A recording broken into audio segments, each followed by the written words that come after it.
ग्रंथराज ज्ञानेश्वरीचे रचनास्थान असलेले अहमदनगर जिल्ह्यातील श्री क्षेत्र नेवासा या ठिकाणून संत ज्ञानेश्वर माऊलींची पालखी आज पंढरपूरच्या दिशेने मार्गस्थ झालेली आहे। आपण बघत आहात या ठिकाणी श्री क्षेत्र नेवासा या ठिकाणी आज पहिला रिंगण सोहळा संपन्न होत आहे। या रिंगण सोहळ्यामध्ये टाळकरी, वारकरी, त्याचप्रमाणे आश्वांचे, महिलांचे रिंगण देखील साजरे करण्यात आलेले आहे।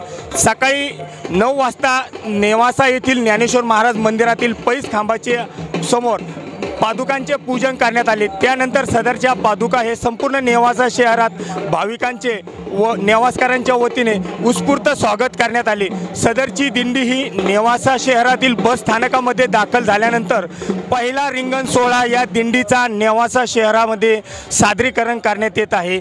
या दिंडीचे हे 95 वर्ष असून या दिंडीचे महाराष्ट्रामध्ये नावलौकिक आहे। Shankar Nabade, News State Maharashtra.